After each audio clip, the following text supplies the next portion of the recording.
বাংলাদেশের দক্ষিণ পূর্ব কোণে অস্থায়ী এক শান্ত জনপদ নোয়াখালী, আর সেই জেলার প্রাণভোমরা কোম্পানীগঞ্জ।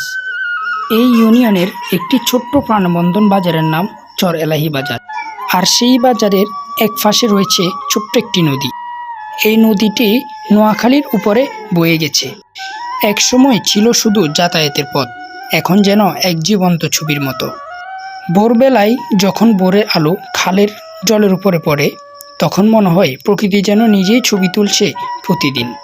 ভেবে এখানকার মানুষ খালে জাল পেলে মাছ ধরে, আবার কেউ পাড়ে দিচ্ছে নদীর ওপারে, কেউ বা নদীর পাড়ে বসে দিন শুরু করে। মাছ ধরার এই দৃশ্য যেন শত বছরের ঐতিহ্য। নদীর দুই পাশের মানুষেরা বেশিরভাগ কৃষক, জেলে, ছোটোখাটো ব্যবসায়ী। তাদের জীবনে প্রতিটি দিনই যেন এক সংগ্রাম। এর মাঝে আছে চিরন্তন এক হাসিমাখা মুখ। এই নদীর ওপারে রয়েছে ছোট্ট একটি দ্বীপ, চরবালুয়া। ওখানে বসবাস হাজার রকমের মানুষের। গ্রামের বাচ্চারা নদীর পাড়ে গিয়ে খেলে, মাঠে মাঠে সবুজ ধানের শীষ তুলছে, কারো হাতে চাষের যন্ত্র, কারো হাতে গরুর দড়ি। মানুষের সম্মিলিত পরিশ্রমে গড়ে উঠেছে এক স্বপ্নের গ্রাম। জীবিকা নির্বাহে এদিক সেদিক ছুটে বেড়ায়। এখানকার মানুষের আয়ের উৎস মাছ এবং খামার। আধুনিক খামার ব্যবস্থাপনা এখন গ্রামেও ছড়িয়ে পড়েছে। আর পেছনের আকাশে সূর্য যখন লাল হয়ে নামে, তখন পুরো চর এবং ছোট্ট নদীটি যেন সোনার আলোয় আঁচলে মোড়কে এক। কিন্তু চরবালুয়া শুধু প্রকৃতি আর নদীর গল্প না, এটা মানুষের সংস্কৃতি, ভালোবাসা আর অর্জনের কাহিনী।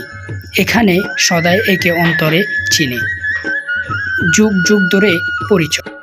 উৎসবে মেতে ওঠে, সবাই একসাথে মেতে ওঠে ঈদ, পূজা এবং উরুসে। আর এই নদী শুধু মানুষের এক পাশ থেকে অন্য পাশে নিয়ে যায় না, এটা মানুষের স্বপ্ন। এই নদীর উপর দিয়ে যাতায়াত ব্যবস্থা অনেক ভালো। রয়েছে স্পিড বোট, রয়েছে বড় বড় ট্রলার। নদীর পাশে বসে থাকা এক বৃদ্ধ লোক বলে, আগে নদী হেঁটে পার হতাম, এখন তো মানুষ উঠছে প্রায়। এমনই এক স্বপ্নময় স্থান হলো চরবালুয়া, যেখানে প্রকৃতি উন্নয়ন মিলে তৈরি করেছে দুর্লভ বন্ধন। চরবালুয়া শুধু একটি স্থান নয়, এটি এক অনুভূতি, একটি মাটির টান, যেটা হৃদয়ে গেঁথে থাকে।